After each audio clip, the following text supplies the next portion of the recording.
Instability to me looked like being hung out of a two-story window by my ankle when I was 4 to teach me a lesson. Whoa. So abuse and neglect was all in my home, and so it caused a lot of instability in my life. Something happened when I was 14, though. Something clicked. Something changed, Jim. I got tired of it. It's like I had it up to here. And I ended up going downstairs in the basement and finding this old cherry desk. And I took this cherry desk out and I stuck it in my closet in my bedroom, put a lamp on it, and closed the door. And for 2 years, I didn't live in there, by the way, just to let you know. But it became my stability area in a place of chaos. And what I focused on was my art skills. I was already talented at that age, and I just focused 100% on my art. Painting, drawing, sculpture, anything I could do in that little desk.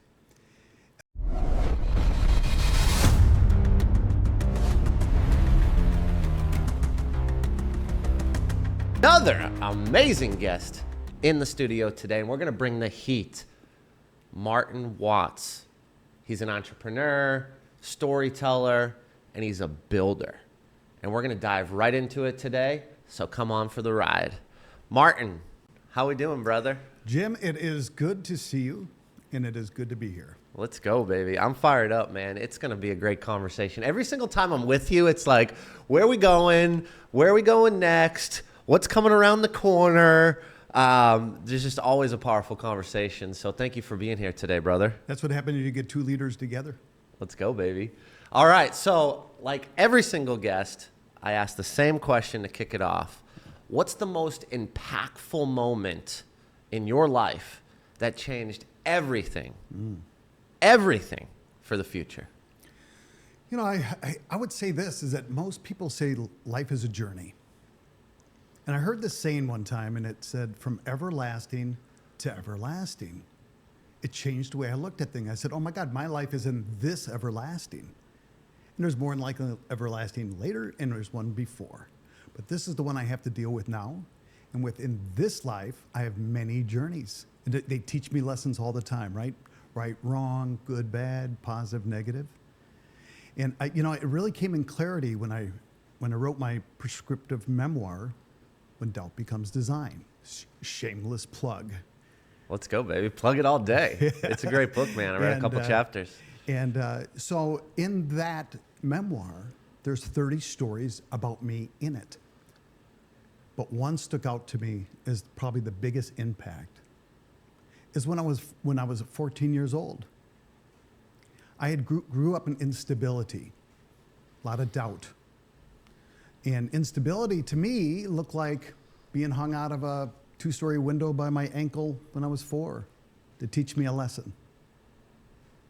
Whoa. So abuse and neglect was all in my home, and so it caused a lot of instability in my life. Something happened when I was 14, though. Something clicked. Something changed, Jim. I got tired of it. It's like I had it up to here. And I ended up going downstairs in the basement and finding this old cherry desk. And I took this cherry desk out and I stuck it in my closet in my bedroom, put a lamp on it, and closed the door. And for 2 years, I didn't live in there, by the way, just to let you know. But it became my stability area in a place of chaos. And what I focused on was my art skills. I was already talented at that age, and I just focused 100% on my art. Painting, drawing, sculpture, anything I could do in that little desk. And one of the most impactful pieces I ever did was actually a paint by number. What's a paint by number? Where you have, like you have a set of paints, and you have a little painting, and it's all broken down, and like 1 goes to 1, 2 goes to 2, and you just fill in to the lines those colors. Gotcha. Okay. I know what you're talking about. Yes, I know exactly what you're talking about. So the cool thing is I took, number 16 blue, and I found number 16 blue in the sky and put it there. Number 2 brown, I put it next to on the side of the rock where it was. The interesting thing about that for me was it provided structure. It gave me a system how to solve the chaos. Every time you stand in front of that light, it kills the side of his face. So it brought me structure, right? So every time I had numbers, I played them to here on the picture, and eventually I had a beautiful picture. And I'll never forget that. So that structure to go from 1 to 2 to puzzle piece, 3 to 3, blue to blue, and then just putting it together one by one with the structure behind you was impactful and sounds foundational. Yes. So it was systematic for me. So the impactful part for me is it was that day that I realized I became a builder. And this is 14 years old? 14 years old. In the closet with the cherry desk, Yes. with the lamp. How has that transpired to your everlasting experience on this earth? See, I didn't say journey. I didn't say journey. It's okay. I'm in a journey now, right? Yeah. We're all on a journey at some point.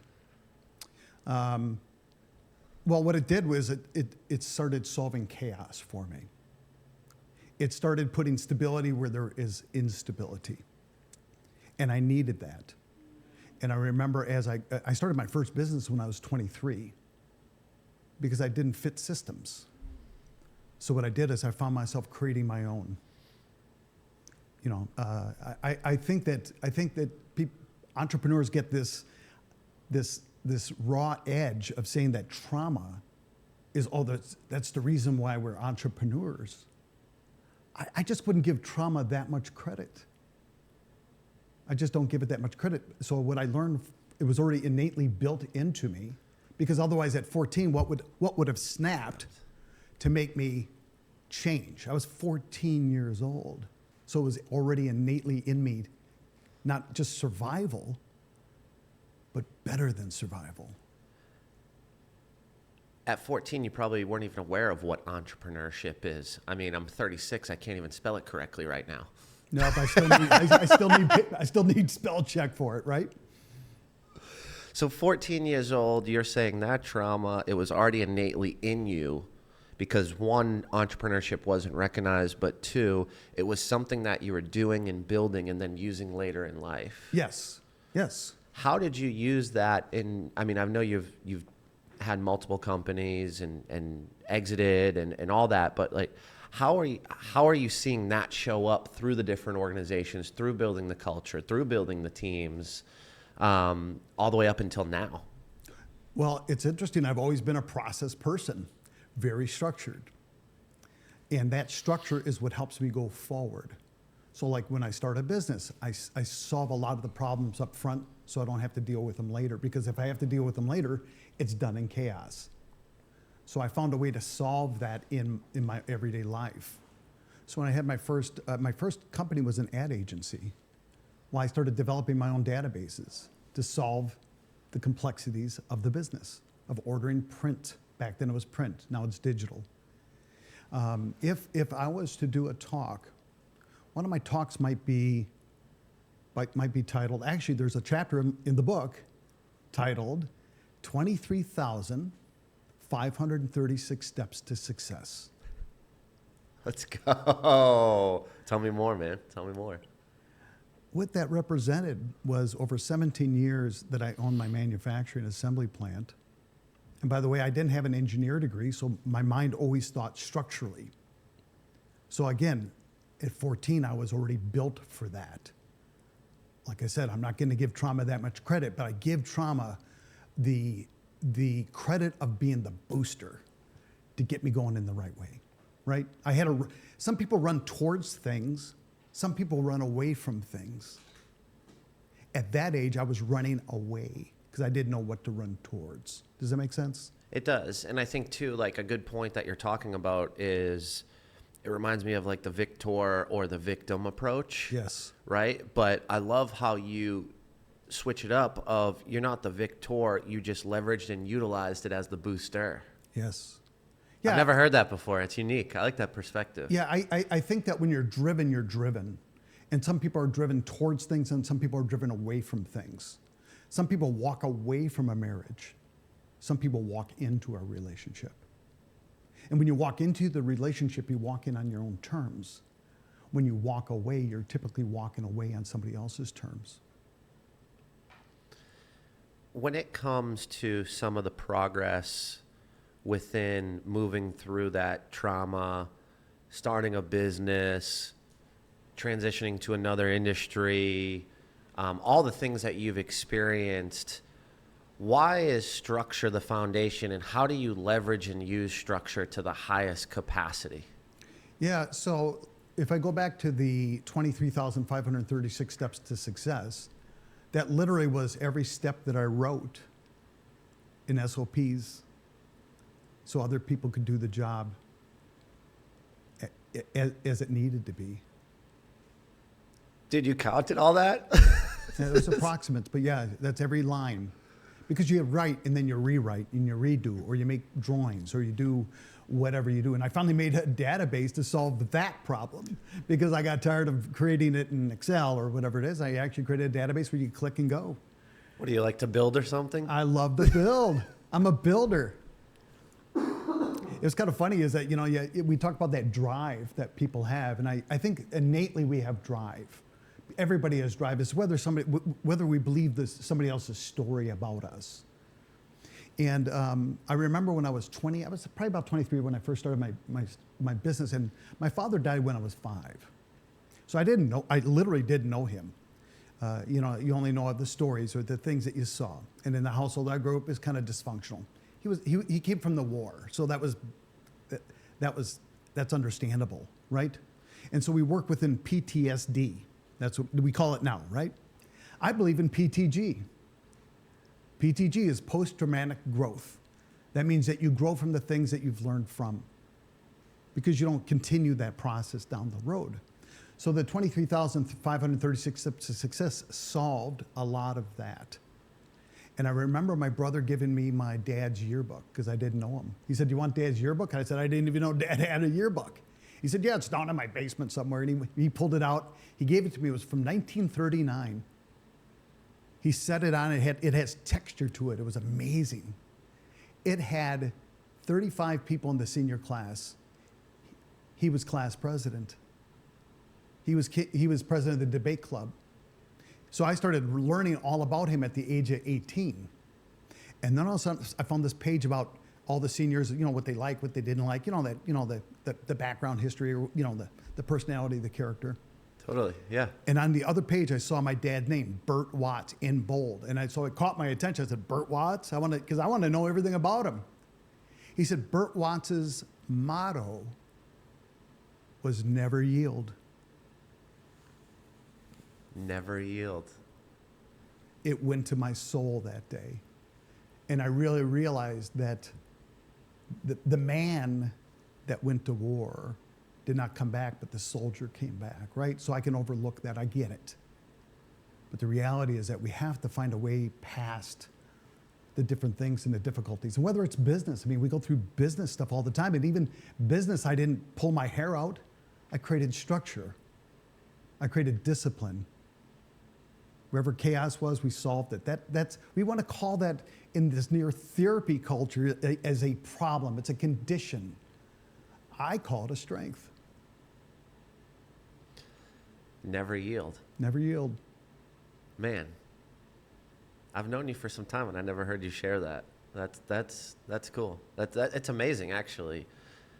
With that experience at 18, the never yield, you finally understanding and learning about your dad, your father, what happened immediately after that moment? Like, bring me back to that 18-year-old Martin. You're reading this. Like, what were you feeling? What was in your head? What was the next steps? That's a pivotal moment for you. It is. It was a moment of impact, right? It actually gave me foundation that I didn't have before. Was it kind of like closing the loop or just in excitement of learning more? Because, I mean, dude, 5 years old, losing your dad, like, I don't remember what I was doing at 5 years old or much around that time, you know? And I lost him violently. He got shot on a business trip and was killed. So it was always like a big thing in my household. And I was number 9 of 10 children. You got shot on a business trip? Yes. So when we go back to when I got the book, I had spent time processing through that. And it gave me some sort of foundation. It gave me a connection. You know, when people get, let's say they get abused or they have something happen to them, they run away from that incident. And unfortunately, it's always in their pockets. It's always in their purse. It's somewhere on them as they travel. And at some point in your travel, you got to take it out, right? And put it down. Because it's not yours. It was from somebody else's ecosystem. So in that case, for me, it was like, oh my God, I got my own ecosystem. It was a realization like, okay, he was like that at 18. This never yield sunk into me. And I realized that, by the way, he was a very talented artist and designer and entrepreneur. I was a spitting image of my father. Out of 10 kids, I was the one that looked most like him, acted like him, combed my hair like him, didn't even know him. And my uncle told me that. So it came from an outside source. And the artist, the entrepreneur, Yes. like all the same trajectory Yes. of how you navigated through life. So Never Yield wasn't a reflection of that, Jim. And it gave me foundation. And again, then I built structure on it. Which equated to that growth because it's not post-traumatic stress or Right. Yeah, So it's not a gr- syndrome. It's post-traumatic growth. It's how you look at life after those things that happen. Some people look at it, oh my God, I can get better, or it destroys you.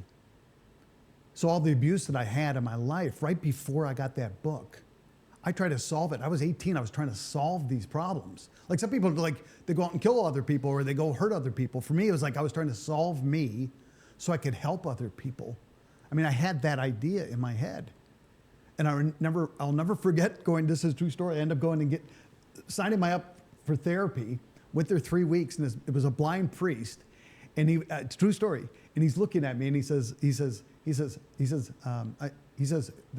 session's over, this is 3 weeks. And I said, yeah, I'll see you next week. I was 18 years old. He says, no, you're fine. You're healed.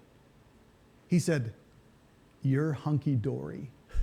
I didn't even know what the hell hunky-dory meant, but this blind priest told me that, and I remember leaving that, going sit by Lake Michigan, and that day I packed all that shit away, all of those hurts, everything. I packed them in a box and locked that shit up and walked a different direction, and I got that book right after that.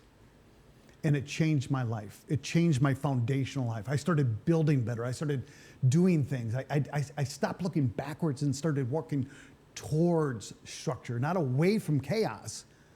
But there was that was that pivotal shift where I actually went a different direction. I think I really do believe, Jim, that those are the things that made me different. A good friend of mine said, you're weird as somebody else is wonderful. I wasn't walking in the same path that everybody else was. Well, I think it feels damn good when you be you to the fullest extent, and then you start to attract people that actually are attracted to your core being, opposed to the image or the picture or the front that you're putting on, right? And I can speak from a personal experience doing that, right? Playing this part, saying these things, trying to navigate, trying to use all logic, strategy, skills, talent, but in reality, I was attracting people that I didn't even align with. I wasn't congruent with. And I'm going, why isn't this working? Why am I driving myself insane? Like, why are these people around me that don't have the same core values, don't have integrity, don't have an expectation that's at the level of friendship, at the level of business, at the level of growth that I want? Well, there's a reason for that. And that reason was I wasn't being who I naturally was. I was playing a part, which in turn was attracting people who liked and were attracted to that part.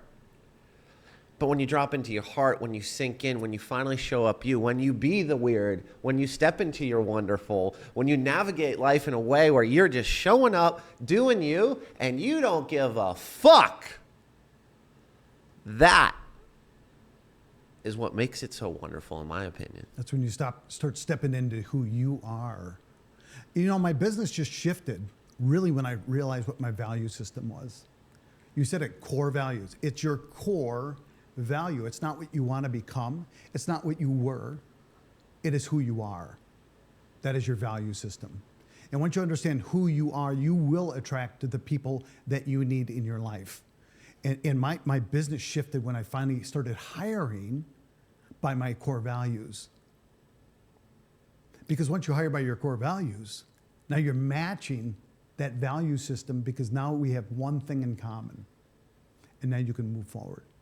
Step one, be you, show up weird. You're your own unique, wonderful. Yes. Step two, build a company around the values that you have defined within your core. So that way you're attracting people in your company, and your company culture is built around those core values that are aligned with you as the leader and the builder of the company. We all speak the same language. Because that's what Let's comes go. because that's what comes out of the heart. That's the truth. Yeah, I tell people the top 3 things CEOs should do. And by the way, these are all structures. If you ever listen to me talk, I'm very structured, right? Everything I can go back to a structure. Core values, once I found that was real, it didn't go on the wall, it went in my heart. It became I saw who I am, and I started hiring around me that. So I think that once we really understand that, we can actually move forward much quicker and find the people that really resonate. Because what comes out of my heart reaches the heart. Top 3 things a CEO should do: have the vision for the company.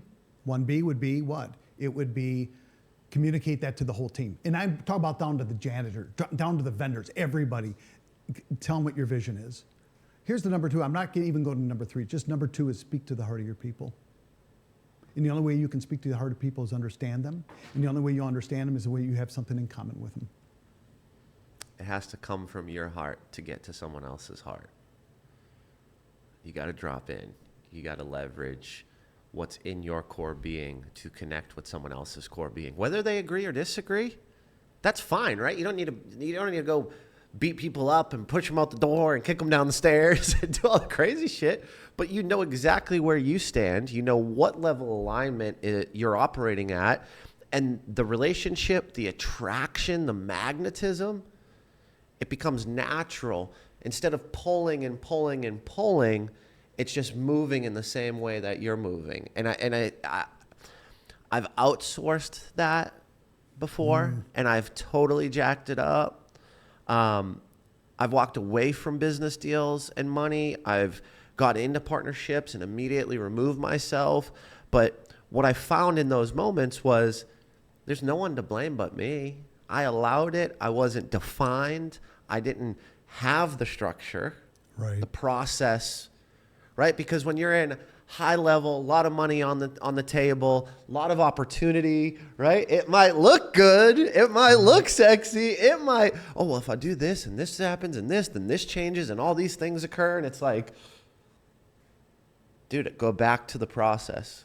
Go back to the core. And when you stay in that, it just starts to come, man. It starts to attract. Yeah, we spend too much time prettying things up to look good for somebody else.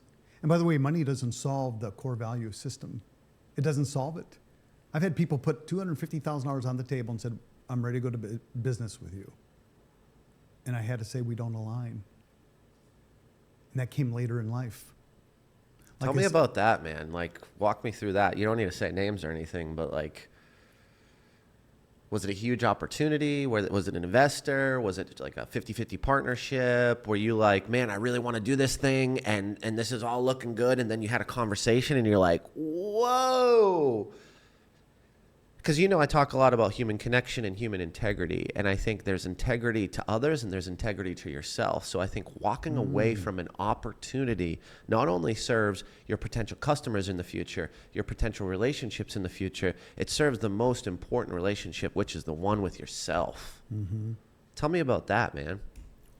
Number 1, I have a core value that says own it.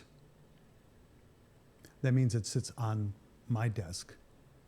Me, myself, and I. So a friend of mine introduced me to another guy that not only did he have the money, he had the AI technology to build what I wanted to build. So it's dollars and it's opportunity and it's tech and it's IP. It was everything I needed. It was everything I needed. But what he lacked was understanding. And even though he was a good guy, his words did it right? As he spoke, I could feel like, okay, this isn't right.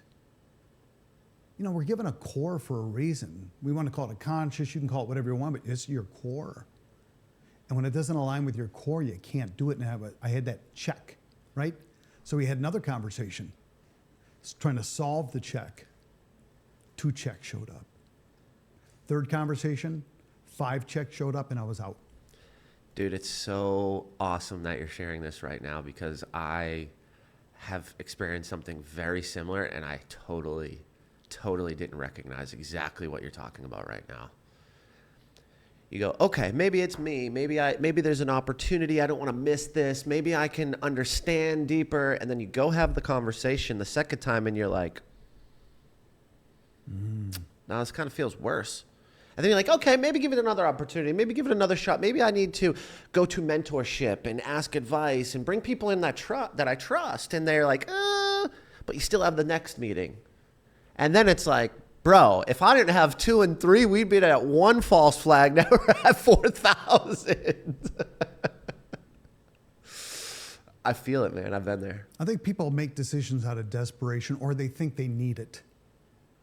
I think the key is to understand who you are and really what you need, and that is alignment. I couldn't agree more. I've done it a million times. I've made it out of desperation, and it's completely sidetracked everything. And you might solve it right now, but what does it look like in a year? Miserable. What does it look like in 2 years? 3 years, it looks like death. Death of you, right? And you're carrying the whole load. They're gone. They've done nothing. I've seen it. I've done it. I've done it, right? I have done it. I gave 30% away of a company, and I'll never do it again. And the guy never did what he was said he was gonna do. Yeah, it's funny too. Like you're potentially carrying a majority of the work or the relationships or whatever within a business, right? But in my experience, it's like I'm carrying the majority. There's one little gap that I might not have experience in, or I might need for the next stage, the next step, right? And I give it, or I partner, or I make a decision, and that little thing that I needed, that I thought I needed, I don't even get. And it's like, now I'm doing everything and not getting the one thing that I thought would solve the next opportunity to build and to grow. And it's the same play over and over for me. I've done it 3 times. I know you've been asking me a lot of questions. I got one question for you. Were you walking away from something or walking towards something? I was walking away. Yes. Because when you really walk towards something, it's more positive. You're confident when you work towards something versus walking away. Maybe it's walking away from poverty. Maybe it's a walking away from, what you feel like is the best opportunity in your life. How many people, forgot about that first love they ever had?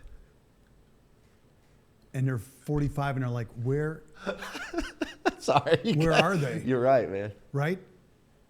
Because that's that core that I'm talking about. You had said something to me last week for the second time, extremely powerful. You measure culture at your annual events within your company by talking not to the associates, the employees, the vendors that you invite for this, celebration of a day annually that you do. You talk to the family member they bring or the spouse they bring, and you ask them specific questions to understand how their spouse or family member feels, and that's how you assess the culture of your company.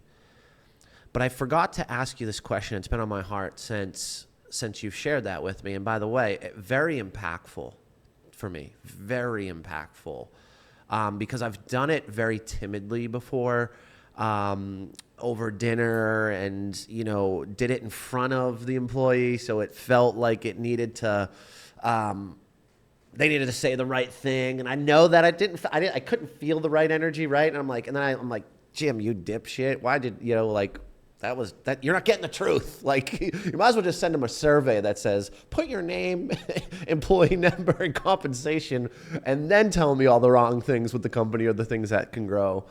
But my question to you around talking to the spouse without the employee around and engaging in conversation, where did you learn that? Like, how did you come up with that? it's profound. I want to learn more about that. Like, where did that come from? And then part two, how do you have the conversation? What do you say to get the truth, to get the nuggets where you can truly assess it on a level of truth? Well, I'll back it up with structure. I said there's 3 things a CEO should do. And the last one was I have 9 no's to 1 yes. That was number 3. We'll save that for another podcast. But number 2 was speak to the heart of the people. I think authenticity brings that true. If I ask you a question, how you're doing, and all of a sudden you tell me, well, my back hurts, my hemorrhoids are going, and everything's a shit show right now, right? Did I really want to know how you were doing? So the first thing in structure, I always told my customer service, if you don't want to know how somebody's doing, don't ask. That's authenticity. Even if you want to give it, right? So when it came down to asking questions, it was organically authentic, based on a structure, a framework. Let's call it a framework, right?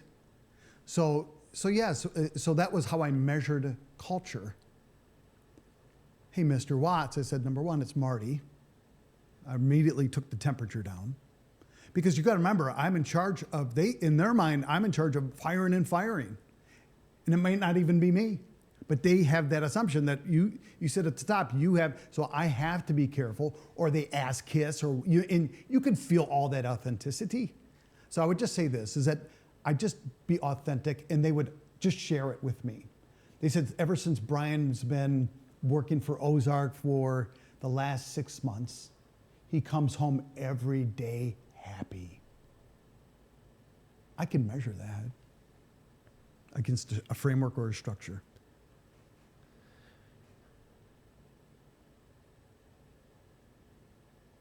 It's brilliant.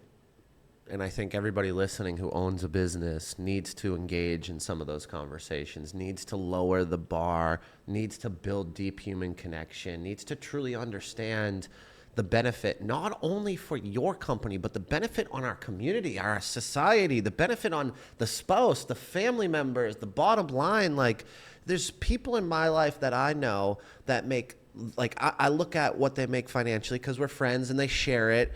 And I'm like, I could never survive off that. And they thrive off that salary. They're happy. And one of my friends, he's like, because I show up the way that I show up, because I don't hate my job, I don't hate the people I work with, I actually enjoy it, great things happen to me that you never would have thought. All of a sudden, the baseball team that I coach is asking me to help out with the older kids, and all of a sudden I'm getting $12,000 a year, to coach this league. And I love baseball, and I grew up playing baseball, and I wanted to go to the pros. And I'm not only serving my child, but I'm serving these older kids, and we're doing the travel league, and I love my job. So they let me, when we travel, I can take off that Monday, because they know that I've worked my ass off for them, and Tuesday, Wednesday, Thursday, Friday is going to be the same amount of work, the same amount of progress, the same amount of success within the role, no matter what if I take off Monday. So it's very interesting to me, someone who may not make a salary that I think I could support my family with in today's economy, today's inflation, today's, financial, whatever you want to put around it and label it. But I see someone who can, and then because they are happy at their job, because they enjoy what they do, because they love the people in the circle within the company, the leaders, the executives, the team, the janitor, the vendors, they show up at a higher level, not only at work, but outside of work. A friend of mine posted a photo, and he's a younger cat, and he just had a son. And I sent him a message, and I was like, dude, one of the things that I could share with you is don't be Superman all day at work and walk into the front door and be Clark Kent. Mm-hmm. I said, there will be days, there will be times where business doesn't go well, where you're frustrated, where you're tired, where you're upset. You're like, man, how do I figure this out? Today was not a good day. And you'll be in that driveway, and you'll pull in. And dude, you need to say this to yourself out loud before you walk in that damn door. Because not every day is perfect, Not every day is going to be happy-go-lucky, successes, wins, deals, opportunities, partnerships. But if you are Superman all day long and you're Clark Kent when you walk in that door, what's the point of being Superman all day long? Because if I asked you what's number one and what's number two, number one would be your wife and kids, and number two would be your business. So man up, be the guy that you say you're going to be, and use this little cliche, little saying, whatever you want to call it. But dude, I think about this a lot, and there's days where I have to remind myself before I walk in the door. One day, if God spoke to me any one day, it was this day. I literally had my ad agency. It was going very well. Small ones. I always believed in compact business. I don't like managing 100 people. I'd rather manage small and be profitable. What do you mean? You lean on good structure so you have agile teams? Hello. I'll never forget walking out of the car, grabbing the handle of my door, and at that time I had 5 children at home. I ended up having 7. I had 4 children at home. And I remember I grabbed the handle of the door, and if God spoke to me, it was that day. He said, leave the CEO outside. Because when you walk in, you're a father and you're a husband. Boom. Oh my God. Did I learn it that day? Probably not. But it got in my spirit, and I started walking towards that. I can't manage my home structurally like I do my business. Walking towards it, not walking away. Walking towards it.